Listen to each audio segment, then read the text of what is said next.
Hello, today we're going to talk about Metal Gear Solid Delta's Collector's Edition. Let's start a little bit with the article, so let's go.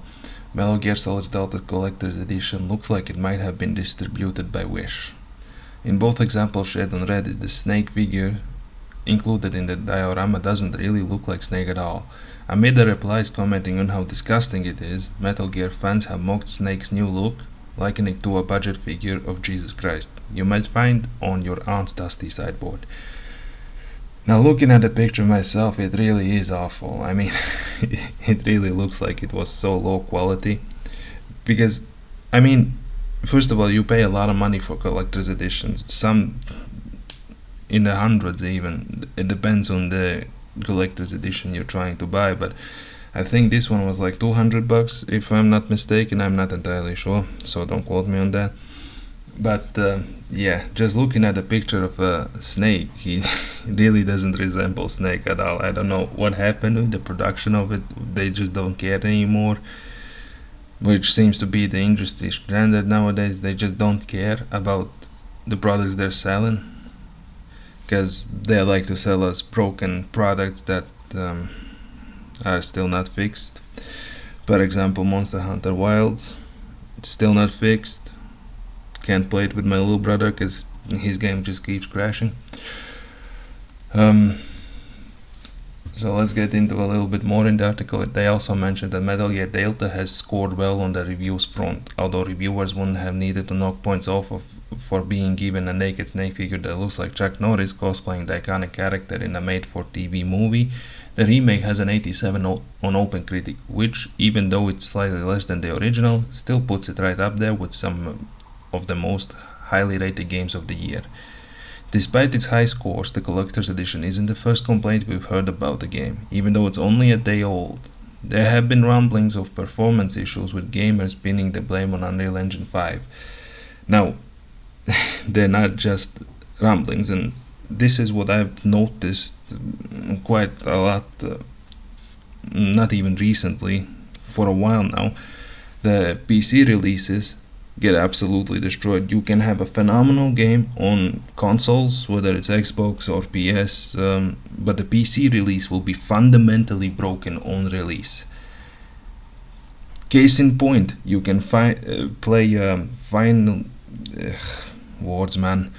You can play Monster Hunter Wilds normally on a console like the PS5, but on PC you may have crashes or who knows what else. But on PC, if you can play it on PC, you're one of the lucky ones. Let's just say that.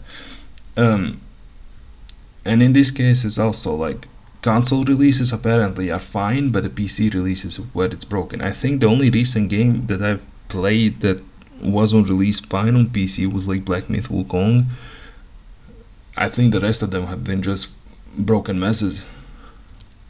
Now, some of the bugs that are in said PC release is performing an additional survival knife attack after completing a series of consecutive attacks to secure food may cause the game to crash under certain conditions.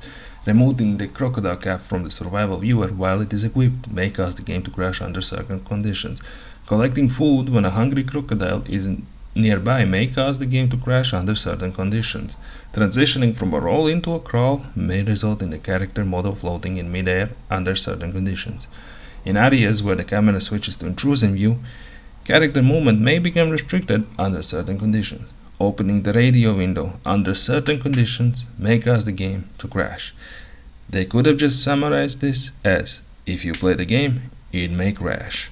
And this is what I mean. The PC releases have so much bugs nowadays. It's like, why can't they just make a PC release normal? Now, there was some explanation a while ago that like they are balancing the PC releases on their studio grade PCs. That's why when they scale it down, there is bugs, which apparently back in the day they did the opposite. They scaled up to the newer, like more powerful PCs, but made it more for the mid-tier PCs. Now, I don't know whether that's true or not. That might be just an excuse for them to justify it. I don't know. All I know is PC releases, I would say 95% of the time, from at least the big companies, are utterly broken. Indie games, obviously, those are indies. They may have bugs, may not. Not that I'm giving any preferential treatment to indies, but on average, the indies I play that are releasing within any period of like a week or two after release I play, or even on release day indies, I don't encounter bugs. PC releases though, from AAA studios, they're completely broken.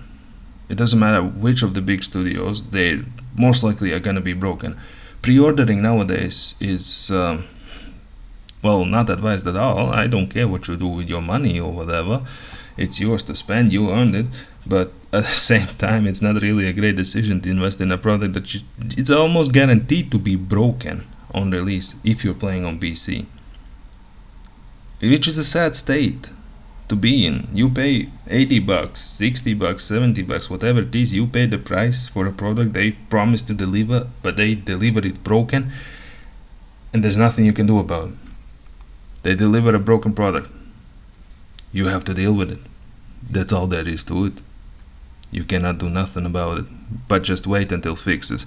And in Monster Hunter Wilds case, we're still waiting on fixes. They just need to get their shit together at this point. Like, if you don't have the people the talent to do this work anymore, maybe reform your studios a bit. Hire actual talent. Don't hire people just because they might have this certain skill and color, or they might believe in this certain thing. Because at this point, I think anything coming from West is fundamentally gonna be bad. There is not a lot of hope for Western gaming in terms of what's coming out. The most excited things I'm about upcoming releases is something like coming from East. I'm not really a free-to-play enjoyer myself a lot of times because I just don't like how those games fundamentally are designed. But I'm looking forward to something like Where Winds Meet. I got to play it in beta. It was quite good for me. Plus the fact that I can play it with somebody, not forced to play with 3 or 4. I can just play with one person, which is more than enough for me, considering I don't got any friends to begin with. Just 2-player games is fine for me.